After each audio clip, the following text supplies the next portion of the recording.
Après éducation, parlons politique, diplomatie et surtout questions sécuritaires. Je vous le disais en titre que le gouvernement du Kenya a donc commencé le déploiement de 1000 soldats qui devraient être déployés dans la partie est de la République démocratique du Congo, théâtre depuis plus de 20 ans de la présence des plusieurs forces négatives, des forces négatives qui sévissent donc, qui menacent non seulement la sécurité en RDC, mais également les pays frontaliers, notamment le Rwanda, pays membre de la communauté est-africaine. Et justement, à cet effet, nous sommes rejoints par Skype par le porte-parole du gouvernement du Rwanda, Alain Mukurarinda. Alain qui va donc nous parler notamment de la réaction du Rwanda. Tout d'abord, Alain, bienvenue dans nos studios et surtout bon après-midi chez vous. Merci, merci. Voilà. Alors, Alain, après l'expulsion de l'ambassadeur Vincent Karega il y a cela quelques jours, notamment après le Haut Conseil de la Défense qui en a décidé ainsi. Et aujourd'hui, Alain, doit-on dire que tout est perdu, aucun contact sur le plan de la diplomatie entre le Rwanda et la RDC?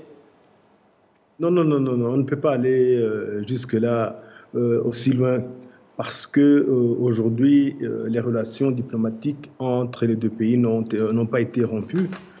Comme vous le savez, c'est monsieur l'ambassadeur Karega qui a été expulsé, mais les ambassades restent ouvertes. Le personnel sur place, que ce soit à Kigali ou à Kinshasa, le personnel continue à vaquer à leur travail. Donc, il y a toujours les voies, les canaux de communication sont toujours ouvertes et on espère que cette fois-ci, on va aller vers la désescalade, qu'on ne va pas continuer à aller d'escalade en escalade. Heureusement d'ailleurs que dans la communiqué du gouvernement rwandais, on n'a pas pris exactement la même décision. Parce que si aujourd'hui Kigali reste focalisé sur la résolution de ce problème par des voies pacifiques, ça serait contradictoire de monter les enchères et d'aller d'escalade en escalade. Donc non, les relations entre le Rwanda et la RDC ne sont pas rompues. Aujourd'hui, elles ne sont pas bonnes, il ne faut pas se le cacher, mais elles ne sont pas rompues. Voilà, justement, les relations ne sont pas bonnes et notamment à cause des questions qui divisent le Rwanda, c'est notamment la question de la sécurité du côté du Rwanda. Alors, quelle est la lecture aujourd'hui, Alain, de la situation sécuritaire à l'est de la RDC à ce jour, après des semaines de combats dans des zones frontalières avec le Rwanda? Quelle est aujourd'hui la lecture de la situation que vous faites depuis le Rwanda? En tant que porte-parole adjoint du gouvernement, bon, vous conviendrez que je ne parle que de ce qui concerne le Rwanda. Pour ce qui nous concerne, la situation sécuritaire sur le territoire rwandais, la situation sécuritaire pour les Rwandais, elle est bonne. Ce qui intéresse le gouvernement rwandais, c'est cela, c'est de veiller à ce que sa population soit en paix, en sécurité, que le territoire du Rwanda ne soit pas attaqué. Et d'ailleurs, si vous vous rappelez, le communiqué du gouvernement rwandais a été clair sur ce point. L'armée rwandaise et les forces de sécurité sont en état d'alerte et ils suivent ce qui se passe de l'autre côté, mais sans vouloir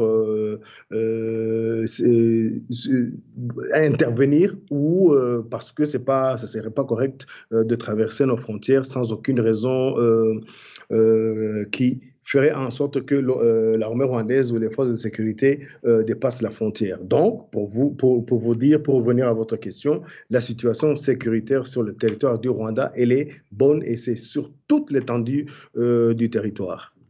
Alors là, vous voulez dire, selon donc le communiqué, que quelques jours après ce communiqué, les forces rwandaises de défense restent en alerte? Oui, il reste en alerte parce que nous savons très bien que ce qui se passe de l'autre côté, il y a des mouvements rebelles dont l'intention, dont l'objectif est d'attaquer le Rwanda. Et on l'a toujours dit qu'un de ces mouvements, l'FDLR, collabore avec les FARDC, les forces armées congolaises. Ils collaborent, ils attaquent quand même ensemble et on a des informations qui font des réunions ensemble avec des hauts gradés de l'armée congolaise, avec les militaires des FDLR. On a des informations qui sont fournies en armes, en munitions, en matériel, tout le matériel militaire nécessaire pour porter des attaques. Donc, de l'autre côté, chez nous à Kigali ou au Rwanda, on doit être prêt, on doit suivre ces informations, on doit suivre la situation pour qu'il n'y ait pas de surprise. De solutions, de tensions entre les deux pays.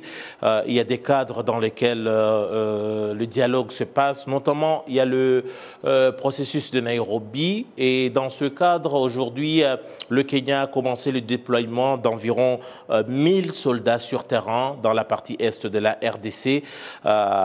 C'est dans le cadre des forces de la communauté est-africaine dont le Rwanda est membre et la RDC avait signifié qu'elle ne voulait pas du Rwanda parmi ses troupes. Alors aujourd'hui, Alain, quelle est l'attitude du Rwanda? Comment est-ce que le Rwanda va observer les opérations, le déploiement de ses forces aussi kenyanes et tanzaniennes sur terrain? Le Rwanda n'a pas à s'imposer si le gouvernement de la RDC ne veut pas des troupes rwandaises au sein de l'armée conjointe qui va être mise sur place. L'attitude du Rwanda sera toujours la même. Le Rwanda ira où son aide sera demandée et le Rwanda fournira l'aide matérielle ou humaine si on le lui demande. Mais si on demande aux troupes rwandaises de rester sur leurs frontières, les troupes rwandaises resteront là-bas. Mais si on demande que le Rwanda intervienne d'une manière ou d'une autre, le Rwanda le fera. Mais aujourd'hui, nous garderons de vouloir nous imposer parce que demain, on ne veut pas être la cause d'un éventuel échec ou d'une mauvaise marche ou de la mise en place de cette armée conjointe. Nous préférons suivre les desiderata de chacun des pays faisant membre de la communauté. Alors Alain, justement, est-ce que le Rwanda est membre de cette communauté? Est-ce que y a-t-il, par exemple, le Kenya vous a-t-il signifié, par exemple, de ce déploiement de manière officielle ou vous avez suivi ça de par les médias, un peu comme tout le monde? Non, non, non, non, le Kenya a bien signifié par lettre à l'armée rwandaise l'opération qui allait se faire. Je pense que c'est la moindre des choses. Le Rwanda fait partie de la communauté, mais comme je vous l'ai dit, si la RDC a décidé elle ne voulait pas des troupes rwandaises sur son territoire, le Rwanda prend acte et respecte cette décision. Mais comme je vous l'ai dit aussi, si demain il y a de l'aide qui est demandée au Rwanda, que ce soit en aide, en conseil, en aide en matériel ou en aide ou en humain, on va la donner. Il ne faut pas que les gens s'inquiètent ou se posent des questions en se disant que si le Rwanda ne participe pas à cette armée conjointe, il y a d'autres difficultés, il y a d'autres problèmes ou qu'on ne fasse plus partie de la communauté. Ce n'est pas le cas. Mais on doit respecter les décisions de chacun. Vous signifiez que le Rwanda va garder la main tendue et à la RDC et à la communauté est-africaine à tout moment où on aura besoin de l'aide du Rwanda?